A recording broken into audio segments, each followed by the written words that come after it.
Добре дојдовте во процес. Центар за цистична фиброза за и против. Каде да се наоѓа? На клиниката за детски болести или во болницата за белодробни заболувања во косле. Дебатираме со професор доктор Стојка Фуштич од клиниката за детски болести, Снежана Војчин од Сдруженијето на пациенти со цистична фиброза, Александар Стамболиски пациент и Флора Гаши исто така пациентка. Добре дојдовте за сите. Благодарам.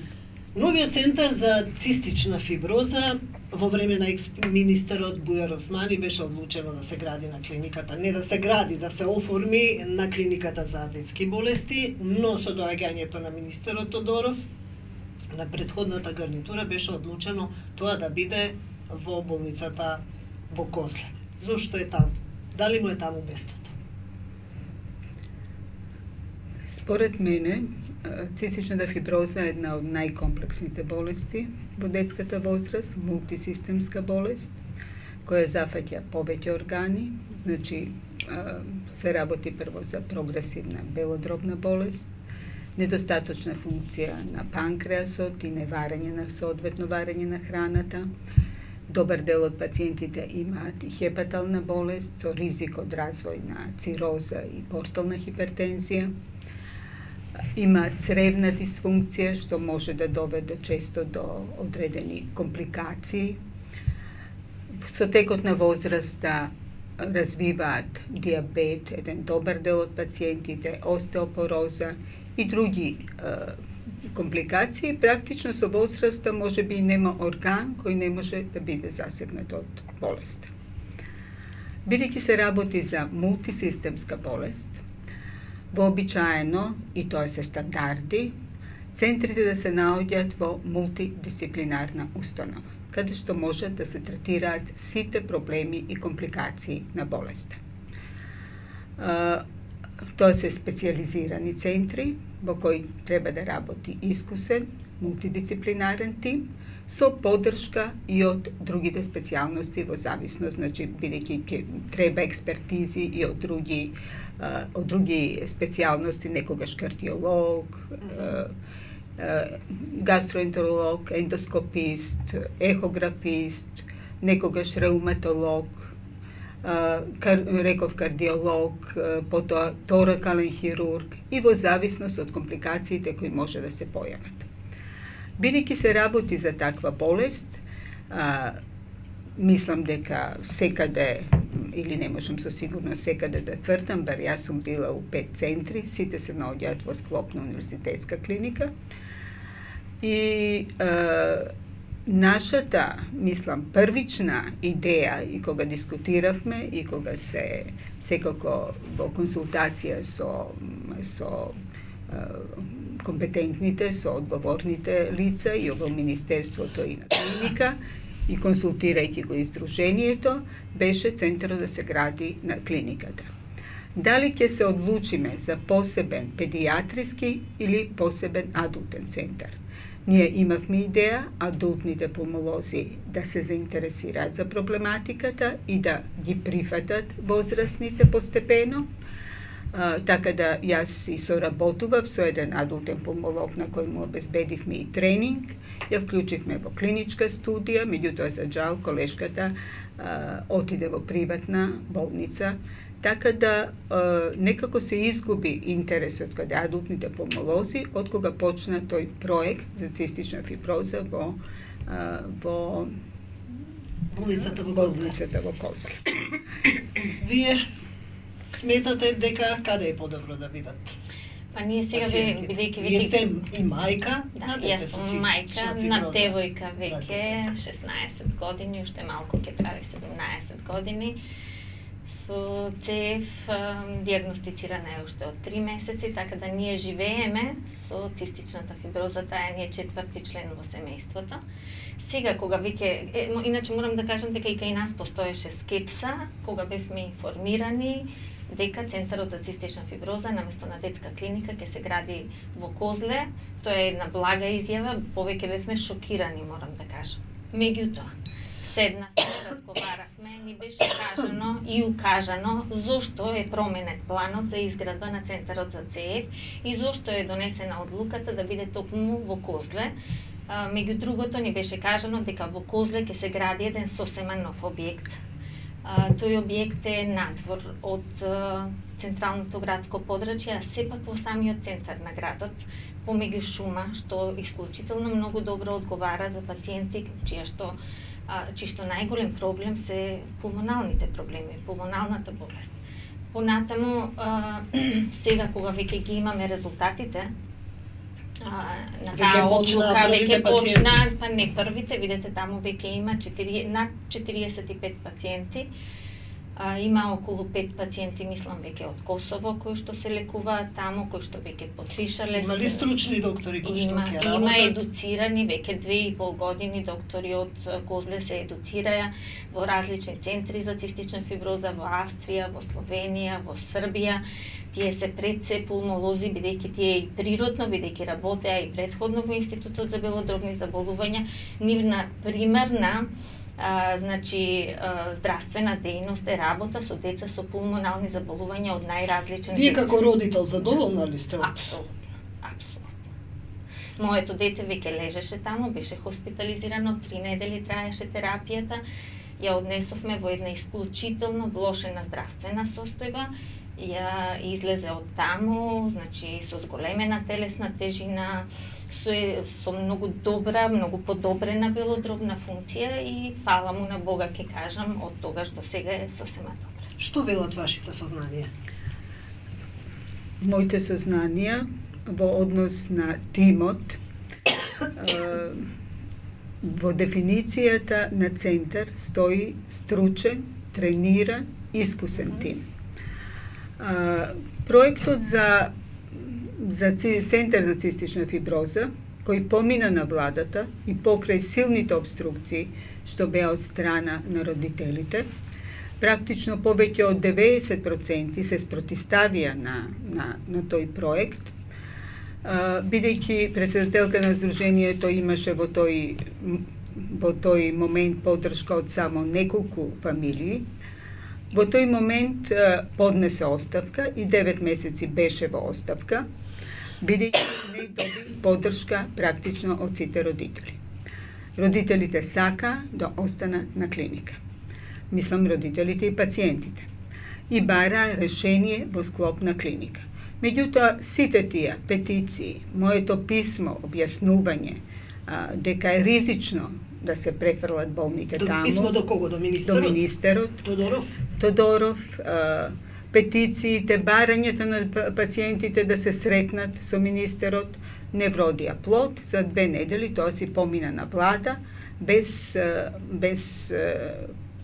мислам да се согледат мислењата на стручњаците.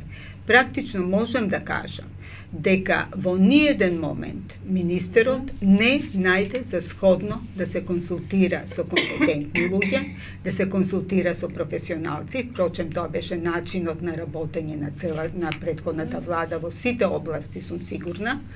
Така да решението го наоѓа, мислам со поддршка и на председателката на Сдруженијето и со една, сигурна сум, мислам, поддршка на директорот на институтот и сметам дека мојата директорка или менеджерскиот тим не даде никаква поддршка за пациентите во тој момент.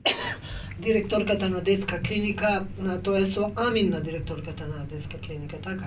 Да. Мислам дека не може, она беше како доста... менаџер да ги испушти пациентите во кои што толку со години е вложувано. Значи, не може еден менаџерски тим да си дозволи губење на проблематиката која се развила во таа институција, која е, мислам, референтна, која е влезена веќе во Европскиот регистар како центар, и да дозволи губење на таква проблематика. Без во еден момент да направи консултација бар со стручниот тим на клиниката. Дали она можела да има влијание, јас не навлегувам во тоа. Меѓутоа знам дека после веќе тоа решение, јас бев и на одмор, ми се јавува доктор Јачовска, сестрата, упаничена, доаѓа да се мери таму на оделењето, на оние што ќе си одат. Тука имаше некоја намера да се прави центар за аутизам. Тоа беше изјавата на луѓето кои дошле да менуват, тука ќе биде центар за аутизам. Јас не бев тогаш на клиникат, она го пренесувам што ми го пренесе сестрата и докторката. Значи, во позадина била некоја друга идеја. Иначе, таков тип на мислам, изолација можеше да се во еден ходник што ќе бидат и адулти, и деца, и пациенти со хронични и без инфекции, па да речам уште и бебиња со цистична фиброза, тоа можеше да се направи и на клиниката без големи стресови, ако се сакаше. Она што се однесува до тимот, значи во медицината секогаш постои начин на напредување на докторите и стекнување на компетентност да работат со одредена болест. Значи, ако јас во целиот мој повеќе од 20 години се бавам со таа проблематика, ако сум поминала тренинзи во многу центри, значи, првичното моје, мислам, вклучување во цистичната фиброза е во 90-та година, кога професор академик Ефремов го донесе проектот истражување на цистична фиброза во Македонија и кога работев 6 месеци во лабораторијата и во склоп на тој проект работев и на докторатот за влијание на генотипот врз клиничката експресија на цистичната фиброза. Навлегувајќи во проблематиката ми стана јасно дека ние многу не правиме за тие пациенти, бидејќи смртноста во тоа време беше скоро 80% во доенечката и раната детска возраст. Така да побарав од Интернационалната асоциација за цистична фиброза тренинг за да стекнам искуство во третманот, добив во Швајцарија, 3-месечен престој. И послем тоа ние веќе влегуваме во воведување на одредени подруги протоколи во однос на инфекциите, во однос на нутритивниот статус, во однос на воведување на физикална терапија. Значи, и тогашниот, јас и на тогашниот директор му реков дека ние без физикална терапија не можеме да зборуваме дека ги лекуваме овие пациенти, меѓутоа немаше никакво разбирање да се прими физиотерапевт. Така да морав да ја пратам на едукација на виша медицинска сестра, тоа е изворедна личност која многу се вложи. Имаше тренинг во Романија, во Австрија, така да влезе во целиот оној тим и во однос на помагање на децата за физикална имавте терапија. понуда да отидете во болницата во Козле, да работите во тој центар, да го раководите така?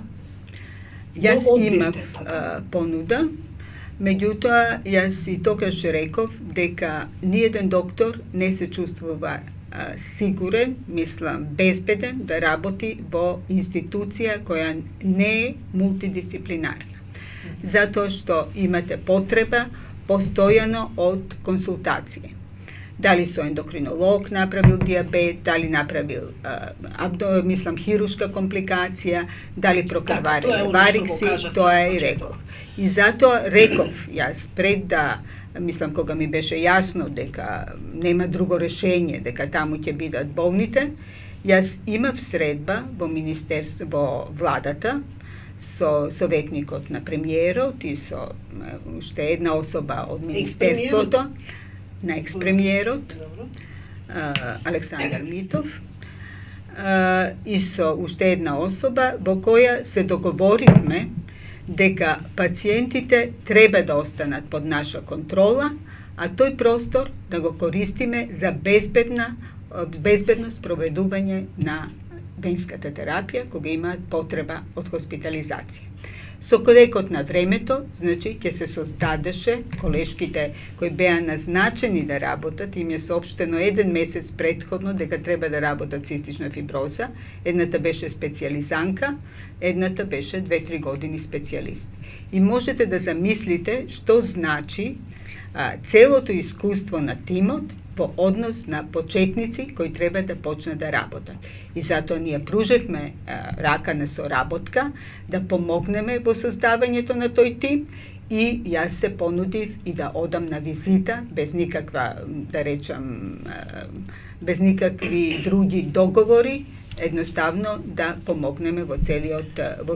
Но недоразбирања се појавија, притисоци има, во последно време има, не знам од која страна потекнуваат, вие ќе ми објасните, има притисоци, преместување на досија.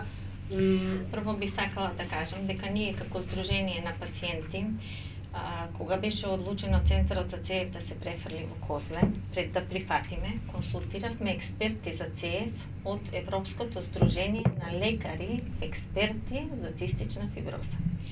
Ние, еден од консултираните експерти, не го кажа ова што го кажува докторката, дека е опасно или ризично пациентите да се лекуваат во центар кој што е дислоциран од универзитетска клиника. Баш напротив, едниот од нив кажа дека познава многу добри центри за цистична фиброза кои работат самостојно. Тоа е првата и многу важна работа за нас.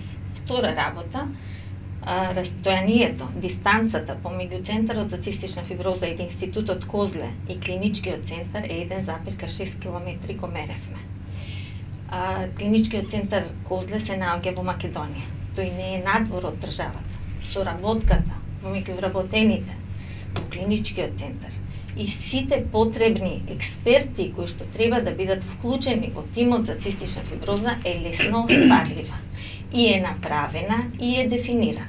Сите потребни профили за лекување на болните со цистична фиброза се добро запознаени со проблематиката, инволвирани и прифатија да работат и да соработуваат, значи со Центарот за ЦЕЕФ Козле. Ние организиравме конференција за цистична фиброза. Повторно загрижени за нашите деца, се работи за наши деца.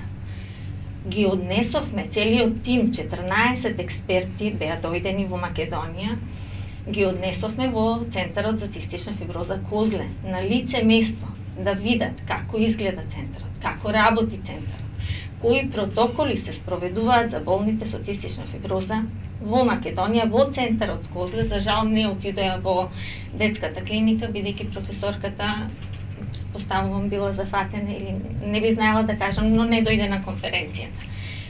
Тие, морам да кажам, и се уште стојат за нивниот став, дека се воодушевени од она што го видеа, воодушевени од начинот на кој што се спроведува интрахоспиталната хигиена, мерките што се преземаат да се заштитат пациентите, начинот на кој што се лекуваат пациентите. Така да ние, јас како родител, сум навистина задоволна од она што го добивме во овој момент. Се разбира, многу работи немаме да се разбереме, недостасуваат лекови, недостасуваат помагала, но тоа е друга проблематика. Затоа малку подолу да ги вклучиме гостите. Стамбулиски, за вас слушнав дека сте пораснале на детската клиника, сте со цистична фиброза. Што мислите за промената? Како го доживеавте се тоа? Поискрено, мене ми беше можда најтешко, бидејќи јас растев таму 5 години, веќе нонстоп живеев без престан на детската клиника. Дете без родители се во детското село. Да, и они сите, докторката и сите медицински сестри кои беа таму се грижеа за мене исто како да сум нивно дете, пошто таму бев постојано. И кога ми соопштија дека треба да се преместам, мене беше најтешко бидејќи не сакав да се преместам. Во однос на тоа што знам дека нема друга докторка за цистична фиброза во Македонија, е една и сите знаат дека е таа доктор Фуштиш. Ме лечела 20 години, сега имам 20, кога дознав дека треба да одам кај некој што прв пат ме гледа. Беше искрено и помалку страв за моето лекување, затоа што кога пристигнав таму ми кажаа дека веќе ти тука се лечиш и така малку е и кога фризер ќе смениме малку е страшно. а не Тоа лекар. прво искуство, а не за лекар, можам да замислам. Да. Пациентите се поделија, има некаде околу 120. Значи, Има ли притисоци, ме интересира, Да се преместиме да во се Козле, да. преместат таму? Лично врз мене имало притисоци. Не знам дали смеам да наведам од кого сум имал притисок, бидејќи се додетелува листи таму за моето, за време на моето второ венска терапија, да кажете. кога лежев, ми додава анкета во која треба да заокружам кој доктор се лечам. Така. И јас се заокружив нормално доктор Фуштиш, таму се лечам и ќе продолжам да се лечам кај доктор Фуштиш. И јас го предадов моето со име презиме се подпишав и го предадов за да му го предадов на директор. Утредента дојде директорот со нов анкетен лист и ми кажа Директорот кој? Оливер Зафировски, да. Да. Со нов анкетен лист и ми кажа Болницата во Козле. да. Претходно имавме јас и он разговор во кој он ми кажа некои работи. Јас не го послушав нормално затоа што јас одлучам нели кај ќе се лечам, сепак сум еден полнолетен и сметам дека исправна одлука донесов и ќе стојам за таа одлука и си заокружив и го однесов листот. Утредента дојде со мојот стар лист и нов лист. При тоа истите работи ми ги кажа од претходниот ден и ми кажа јас што да заокружам. И нормално јас попуштив во тоа и заокружив тоа што он ми кажа да заокружам, односно да заокружам дека се лекувам кај него и кај докторката која е на клиника Козле.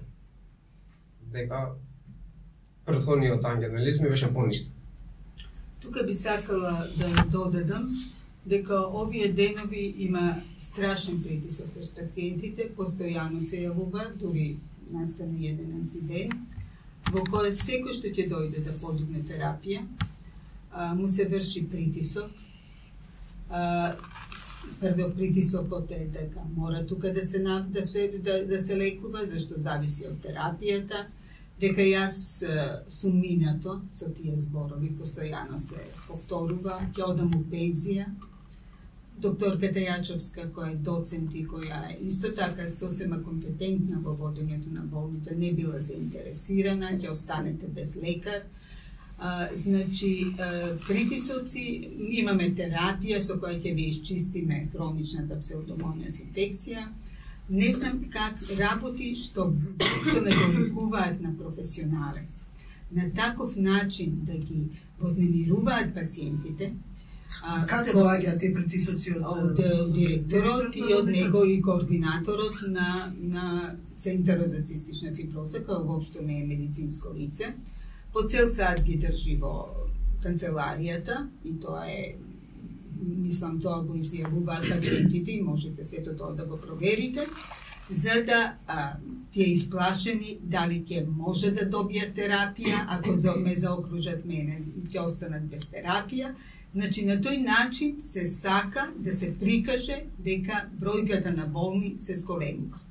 Ние, кога одлучија, мислам, кога тој центар работи негде од април месец минатата година, она што беше многу сомнително и многу несоодветно, лековите од фондот ги префрлија во Министерството за здравство.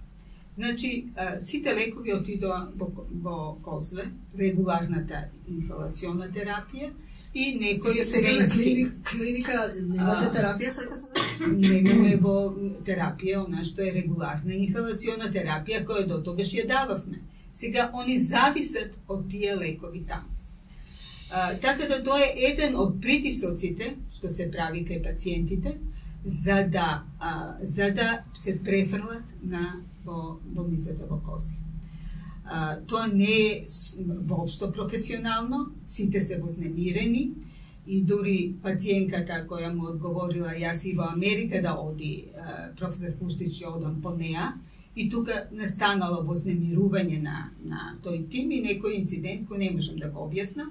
Меѓутоа, во секој случај, пресијата на пациентите е нешто што не е соодветно. Не смеа да се Оно што сакам да кажам во однос на тимот, значи, во медицината секогаш постоеле начин на напредување, на стекнување на искуство, компетенција да работиш И твоето CV практично, твоите резултати, твоите референции, твоите публикации се она што ти дават право да работиш со одредена болест. Ниедна лекарска комора не може да му даде лиценца за работа на тој тим без никакво, значи, предходно искуство. Кога зборуваме дека за таква болест треба многу искусен, трениран тим кој има одредени мислам комуникации со сите точно организациите. А сега многу интересна работа, затоа што па ние добиваме спротивни информации. До Сдруженијето постојано стигнуваат поплаки дека се вршат притисоци врз нив. Да не ја напуштат, да не ја напуштат. Еден од најголемите притисоци што го чувствуваат пациентите со цистична фиброза и нивните родители е тоа што нивните истории, медицински досија се уште се наоѓаат во детската клиника. А тие одлучиле да се лекуваат во клиниката Козле. Понатаму тие велат, тоа се нивни зборови, дека им се јавуваат дома, дека им се вели дека доколку отидат во Козле, никогаш веќе нема да стигнат до современа терапија, дека нема да бидат примени назад, ако, например, професорката стане директорка во меѓувреме. Тие се уплашени. Не, тоа воопшто не е точно. Значи, затоа може би најдобро пациентите да се викнат, да се кажат едните и другите. На никого ние нити сме се јавиле, нити сме вршиле притисок. Оне што поберал, треба писмено да поберат, бидејќи без согласност на пациентот, вие не можете медицинска документација. Тоа е забрането по Законот за заштита на лични податоци. До сега 12 пациенти поднеле, до нова година беше само господја Бојчин поднела барање за префрлање на документацијата. После тоа, последните 2 месеца е тој интензивен притисок. Од една страна се врши нашиот директорката, односно и управниот одбор ни го утинуваат одделот, како да не постоиме. Дајте ги досиеата, дајте го регистерот, се да се префрли во таа институција. Значи, формално одделот на детска клиника не постои? Ние не сме добиле решение дека тој формално не постои, тоа е мисла, меѓутоа нити ни е соопштено дека тоа не постои, бидејќи ние и понатаму ги хоспитализираме, имаме во секое време по 5-6 хоспитализирани. Меѓутоа, притисокот е во последните 2 месеца, иначе немало никаков проблем пациентот со мојот извештај да отиде во Козле да си ја подигне терапијата. Последните 2 месеца, кога почнува се јасна смената на власт, се вршат завршните оние притисоци да не постоиме како такви, да све се префрли во Козле. Дајте ни го регистерот, како да регистерот е нешто што треба, мислам, што е тоа, некоја компјутер или тетрадка да се пренесе. Во Европскиот регистер јас сум влезена како национален координатор, има администратор со свој, влегуваме со свој паспорт, имаме свој пристап и ги внесуваме податоците еднаш годишно кај пациентите, оние што се бараат. И не може тоа така да се пренесе. Ако се формирал некој нов центар, тој треба да си побара пристап во Европскиот регистар. Така да на никој пациент што побарал досие, не сме му гоускратиле тоа. Вчера дојдоа да ги зимат историите. На кого му требат историите? Тоа е судско-медицинска документација. Во прилозите што ги добиваат се сите податоци за лечењето на, мислам, во текот на хоспитализацијата, како е примен пациентот, кои се наодите, што терапија примал, како е испуштен, што му е препорака. Не целите истории. Тоа е судско-медицинска документација. И таа се изнесе од клиниката, што е апсолутно недопустливо.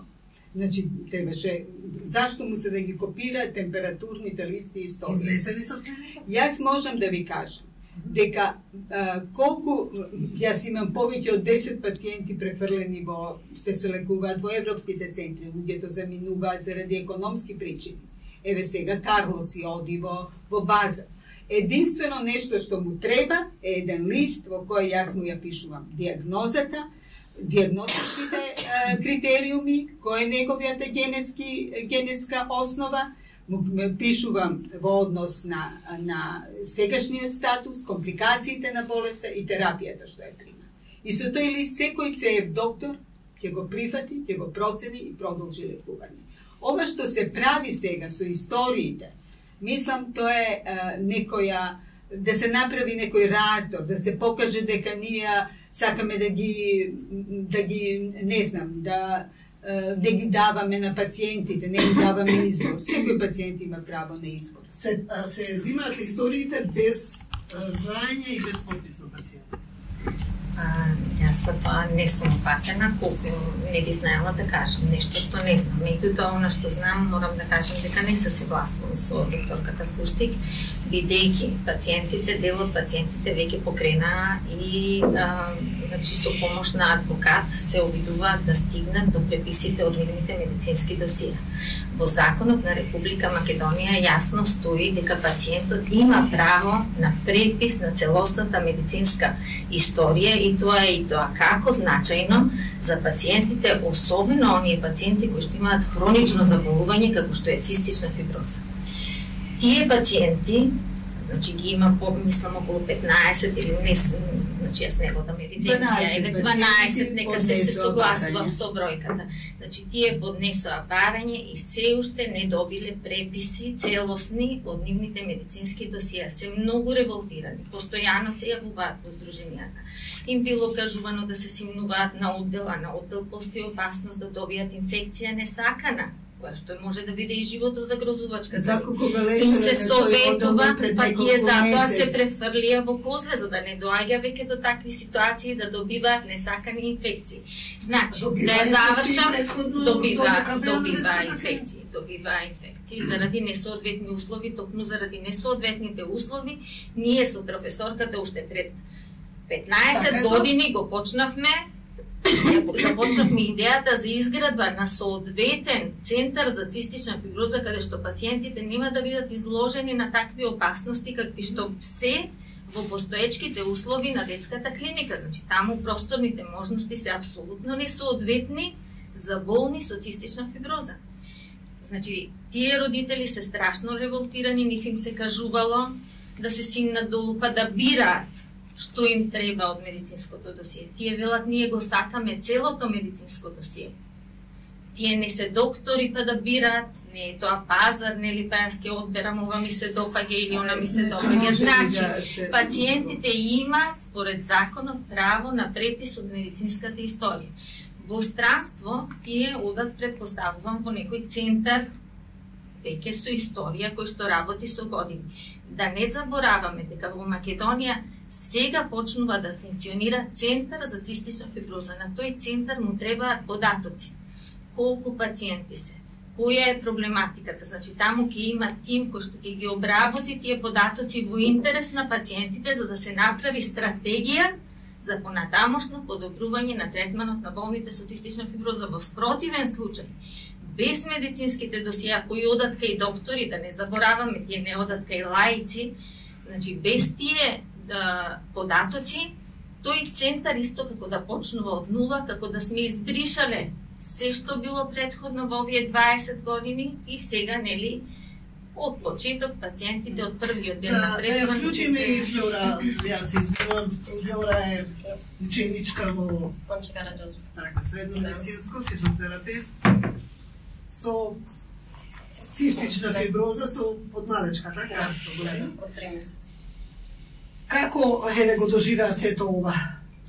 Да речеме вака, како може... Што, како пациентка, што мислите? Значи, мислам, не треба да идеме у Козле, каде што сме пораснале, таму треба да бидеме уште. Као едно дете, како може од мајката и од својата куќа да се иде негде друго, негде во едно место каде што не знае никој, и ние не можеме без доктор Фуштич нигде да се идеме, без свет имот. Со докторката? Да, се. Зашто таа не пораснала. Вака сме како што сме од доктор Фуштич и не сакам. Ја не сакам да се идем у Козле. сакам нешто да додадам во однос на целата таа кампања што се води тенденциозно да се прикаже, да се омаловажи, мислам, работата на оделот и ризикот од инфекции кој постојано го потенцира. Начинот на хоспитализација на нашиот одел, тоа е исклучително чист одел, е врз основа на база на изолација, исто како што е во Козле. Значи, секој пациент има собствена соба, има купатило, секоја недела се взимаат брисеви од сите површини, никогаш не сме добиле позитивен изолат.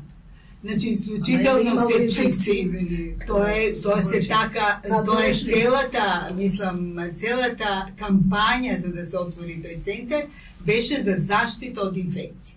Значи, можам да ви кажам дека такви притисоци се правеа. Прво излезе на телевизија, се одржува, мислам, по повод денот за цистична фиброза, одредени манифестации на кои учествуваат беше доктор Јачовска и професорката од микробиологија, без никаков повод. Прва вест на сителе, пациентите умираат од тешка инфекција, од бурхолдерија или што сака да кажат. Значи, во тој момент јас не бе во државата. Такви јавувања и стравови имаше, значи, јавување на пациенти кои не знаеја што да прават. А тоа беше невистина и ја и Снежана тогаш бевме по телевизија ова да го демантирам. Потоа ни иде од фондот. Колку хоспитални инфекции, колку интерхоспитални инфекции. Значи, секогаш се правеше притисок ние интерхоспитални инфекции за да кажеше пациент да дојде со една, а да добие друга инфекција. Тоа не се случува. Се јави пациент со микобактериум, се направи како да ја добил инфекцијата тука. Од 100 спутуми што испративме и повеќе, ни еден немаше микобактериум. Значи, тоа е тенденциозно. Каде доаѓа? Мислам, за да се промовира тој центар, треба ние да се уништиме. Што е интенцијата? Дека е небезбедно. Ние знаеме дека ни требат подобри услови. Ако не ни требале, немало да бараме. Затоа што се зголемуваше популацијата, се зголемуваше адултната популација, која веќе не и беше место на детска клиника. И затоа баравме дури и во програмата на ВМРО, кој ја превзема, значи, обврската да направи центар, стоеше адултен центар, а не центар за деција. Добро, минатата власт сега беше позната по тоа што пушта повеќе центри, морам да кажам, и добар дел од нив не проработија, ниту видовме каде се наоѓа. Но при отварањето на овој центар, слична судбина имаше, не проработи 1 или 2 години така нешто, имаше сликања со министерот, што се случи после гаснењето на камерите, дали веднаш профункционира тој центар или чекавте, имавте... Јас морам да кажам дека овој центар ќе преземам политиката играла своја улога. Не, јас ќе преземам одговорноста на себе, затоа што политиката во овој случај беше многу негативна кон нас, доколку не истраевме, тој центар никогаш проформа ќе беше. Тој центар апсолутно дури 3 пати го отваравме. Центарот во 3 наврати, па дури и директорката од детска клиника во 2 наврати беше присутна таму, па го поздравуваше отварањето на центарот за цистична фиброза. За сето тоа центарот профункционира, но половично, значи министерот и владата на Република Македонија кои донесоа одлука центарот за цистична фиброза да биде во Козле, си ја завршија работата само половично. Историите останаа на едно место, а тие ни отворија центар на друго место. Пациентите се изгубија во просторот и времето. Каде да одат, каде да се лекуваат. Просторните можности таму се апсолутно подобри. Сите мерки што ги презедоа таму, јас сега зборувам од лично искуство, се апсолутно соодветни на стандардите за третман на болните со цистична фиброза. Од друга страна, можевме да слушнеме, децата, пациентите се поврзани емотивно со едниот, апсолутно. Нив им е тешка и самата помисла да одат на друго место. А замислете да треба да одат па и без историја. без никакво минато, едноставно да се препуштат на судбината без никакво минато позади себе, без податоци дали се алергични, дали некој лек им делува, не им делува и така натаму, што се може како податок да се исцрпи од медицинската историја.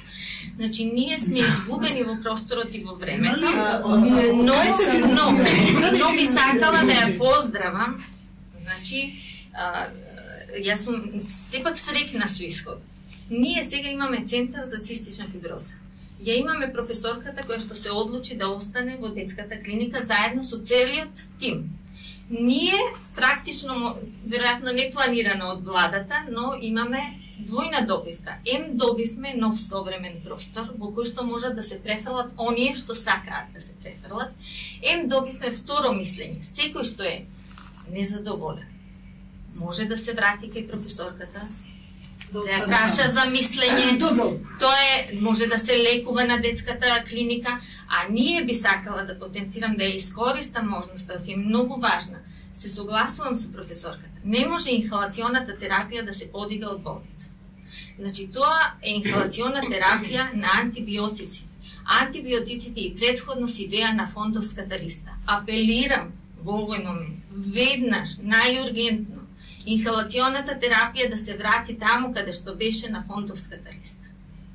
Сите антибиотици да си одат преку фондот, а лекови за болните со цистична фиброза да се внесат во програмата за ретки болести и тоа да бидат лекови сираци. Ние имаме многу формули, преку 40 формули на лекови кои што треба и може да се внесат за да се подобри третманот на болните со цели. Вие се видовте со министерот, со новиот министер за здравство, се видовте и вие. Бев и јас кај новиот министер за интервју, така да го поставив ова прашање. Би сакала да го чуеме што кажа во врска со ова, па да продолжиме уште кратко да продебатираме. Се видов со сите страни. Со директорот на Козле, со директорот на педиатрија, со доктор Фуштич што ги работи на клиника, со докторката што работи во Козле, со пациентите. Со сите страни има недоразбирање. Одредени пациенти сакаат да си отидат во Козле да се лекуваат, центарот е поадекватен, други бараат да останат на клиника. Сме во процес на решавање на проблемот за да сите страни бидат задоволни. Тако некое компромисно решение да најдеме. Не можеме сите пациенти да им речеме мора да бидете тука. На крајот на краиштата и конкуренцијата е добра работа. Некои ќе си останат на педиатрија, други ќе си останат во центарот во Козле кој што бараат.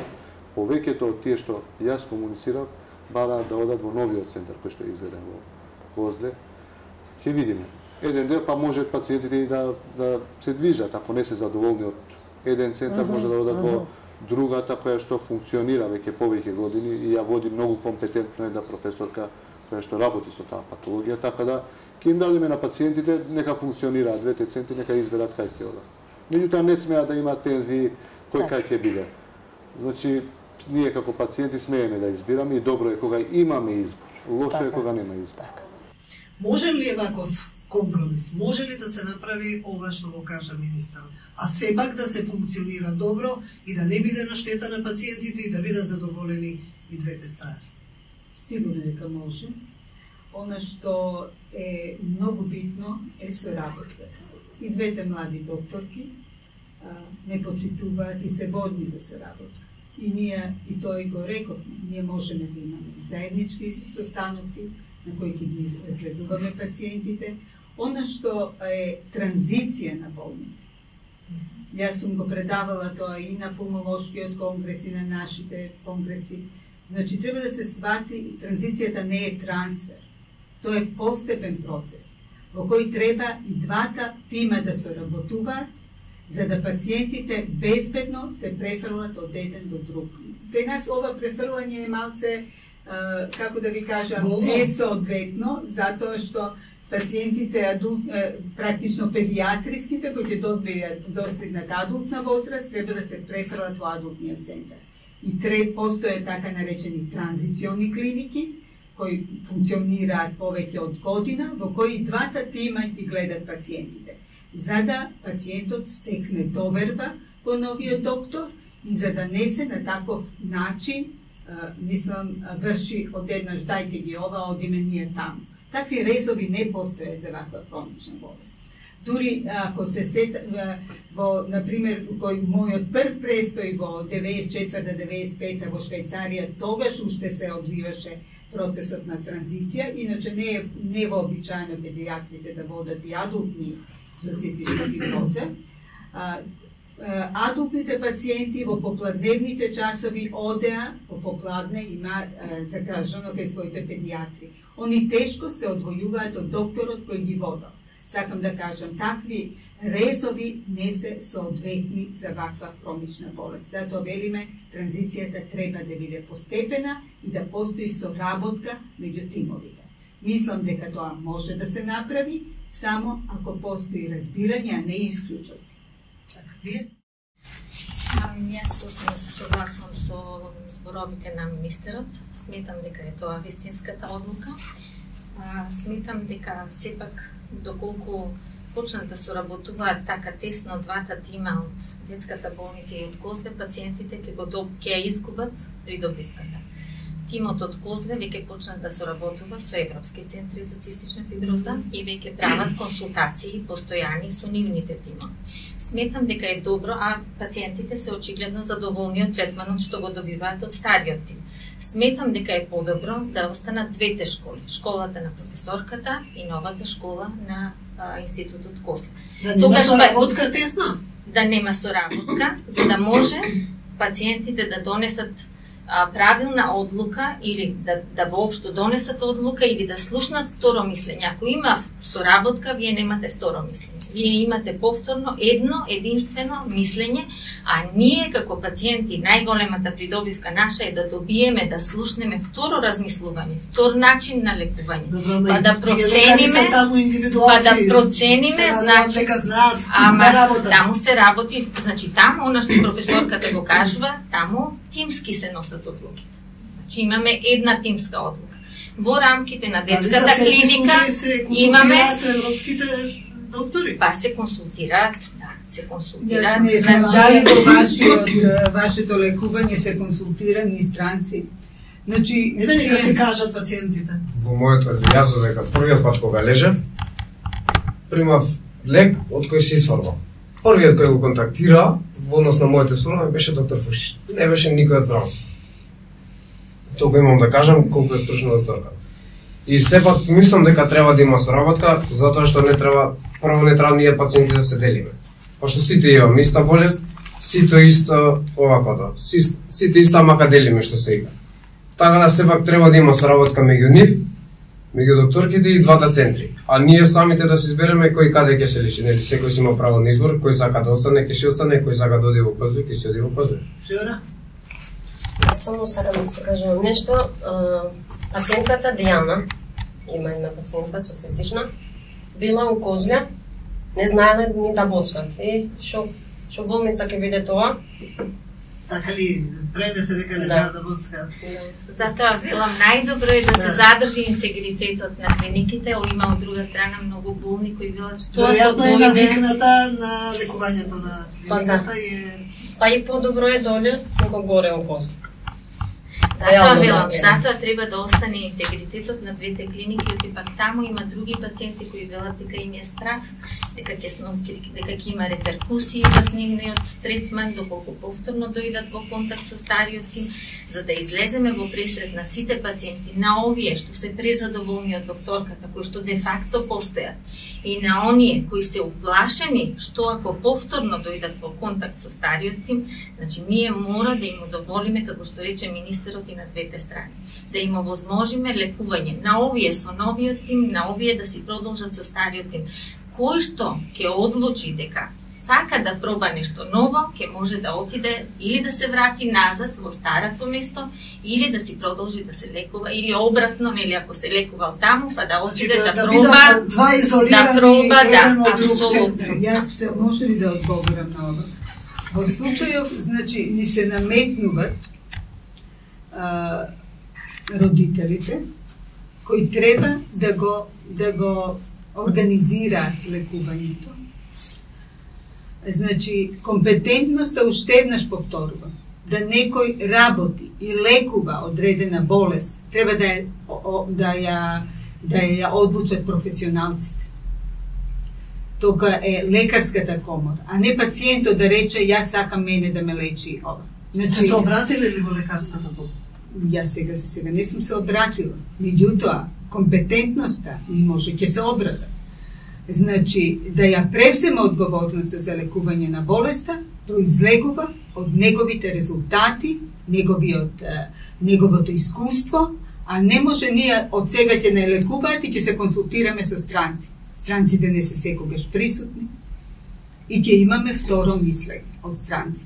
Јас пациентите кога се враќаат со извештајот од лекувањето, зашто еден добар дел од пациентите доаѓа кај мене на контроли, амбулански контроли. Јас не можам добар дел да ги задржам, бидејќи за адултните пациенти јас немам терапија на клиника. Меѓутоа ги следам амбулански, им давам препорака за терапија кога се таму, препораките, извештаите, сите ги копираат докторките и не се разликува тој третман од оној што ние го препорачуваме во извештаите. Така да, зборот ми е, не може родителот да рече јас сакам заради тоа што еден доктор е многу, да речам, сладкоречив и ми ветува ова и она, дека треба да ме лекува. Професионалноста тука треба да е на прво место. А до кога странците ќе не консултира, тоа не знам. Мислам, и дали може странците во секое време да се вклучат. Кога постои компетентен тим во државата, да треба ние да имаме друг избор. И секако со тек на време и докторките ќе станат сосема компетентни да работат во областа и треба во секој случај подхитно да се вклучи адултен пулмолог.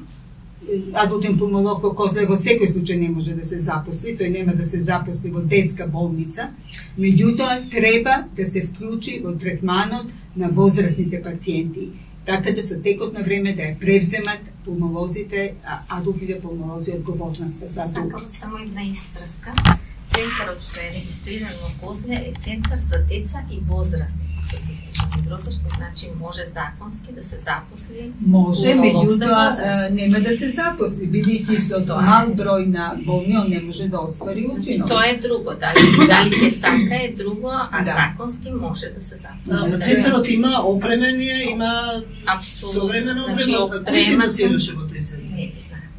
Тоа ќе треба, мислам дека овде на масата недостасува директорот на Центарот за цистична фиброза да ги каже неговите... Директорот на болницата во Козле и директор на Центарот за... И тоа не би знаела да кажам. Јас сум само председател на здружение и можам да зборувам, значи, она што го знам. Како може да извршува две функции? Не би знаела, јас не велам дека не би знаела да кажам оти на вистина. Не ми е познат тој податок, не сум видела документ. Ако сега веќе ги викаме сите, требаше и министерот да го викнеме, и директорката на детска, и директорот на болницата во Козле, но мислам дека сте доволни вие, имаме пациентите. А можеме да одговорам, вие сте во име на здруженијето? Само да кажам во однос на финансирањето, што го добив јас како документ. Како може да не знаете од каде е финансиран тој центар? Кои сме ние, која сум јас, за некој мене, значи, вака да ви кажам. Директорот мене, јас сум председател на здружение и мене директорот не ме поднесува извештај како тој ја набавува опремата, ниту искрено да ви кажам, ниту мене ме интересира. Она што мене како председател на здружение ме интересира дали има опрема или нема опрема. Дали има услови или нема услови. Тоа мене ме интересира, а не ме интересира како тој ќе го набави тоа. Јас тоа и на директорката Софијанова, додека бевме во детска болница и реков и за лековите. Мене не ме интересира кои се проблемите. Мене ме интересира зошто нема лекови за нас. Значи, тоа е полето на мојот интерес, а не има или нема лекови? Само да одговорам во однос на финансирањето.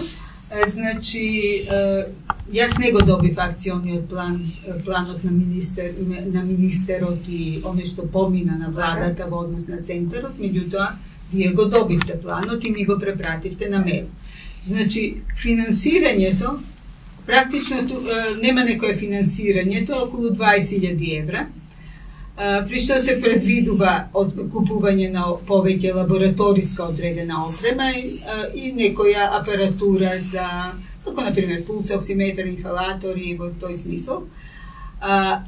Практично, за да не финансираат нешто, за да не вложат, тие зема еден дел практично од клиниката, од детската болница Коси. Значи тоа е еден павилон кој и го намалија капацитетот на болницата. Значи не можеме ние да речеме дека они го изградија тоа за ЦЕ. Они едноставно зема еден дел од постоечката од болницата. Добро, и минатата власт си сообраpoени со тоа што трипати пушташе центарот. Да кажеме, една установа, може единствена која се изгради во минатиот период, кога знаете какви се условите и што се направи со клиничкиот центар. И во однос на лековите, има или нема лекови? Нема, пациентите, Министерство за здравство, неколку месеци, 3-4 месеци остана без инхалационна терапија. Зошто? Тоа е начинен на времени тендери, веројатно. Исто така, и јас се заложувам лековите да се префрлат на фондот, за да можеме сите да ги користиме, и ние, и они. И она што е фондот за за ретки болести, што е програмата за ретки болести, добро. Да го користиме за оние лекови. Сега имаме нова терапија на располагање, например за третата класа на мутација веќе во стандард влезе на терапијата Калидеко и Вакафтор. Ја го барам и за оваа пациентка и за уште една пациентка кои имаат единствено во Македонија гетинг мутации, трета класа на мутации, да имаме право да користиме од тие средства, а не да го трошиме тој буџет за нешто што е... А стандардната терапија да имате на располагање и вие и во центарот. Значи, да, апсолутно реков, само е многу чуден моментот. Ние писмото што го добивме од Министерство за здравство, кој што инаку одговорот го добивме само со посредство преку Агенцијата за пристап до податоци од јавен карактер, бидејќи Министерството за здравство не одговараше воопшто на нашите писма. Како и да е, во писмото што го добивме пишува дека претходното раководство пишува дека инхалационата терапија е префрлена од фондовската листа во програмата за ретки болести на препорака на докторот кој што ги лекува пациентите. Тоа ќе треба да си го проверите со нив, значи тие се повикуваат на вас. Јас го имам и мислам дека и со мене во овој момент го носам копија од тоа писмо. Може би препорачал некој друг, јас. И во писмата кои што ви ги испраќавме, значи со табелата каде што требаше да се внесат лекови што се потребни за болните со цистична фиброза, вие наместо новите лекови ги имавте напишано лековите кои што ги користат пациентите, односно ја имавте антибиотската терапија внесено и врз основа токму на тој извештај, тие лекови ги внесоа во програмата за ретки болести. Не, тоа нема, они не сакаат цистична фиброза, веројатно да ја внесат во ретки болести, кога ја внесоа како ретка болест, тогаш направиле одредени, ја во никој случај нити сум била консултирана, нити сум дала некој предлог за да се префрлат. Тоа е чисто измислено или некој го ставил моето име без моја согласност. Во интерес на времето, тука некаде ќе завршиме. Јас се надевам дека ќе се најде некаков компромис и за вие да бидете задоволни и професорките да си продолжат да си работат својата работа, а најмногу за пациентите. Ви благодарам на сите. Благодарам на поканата.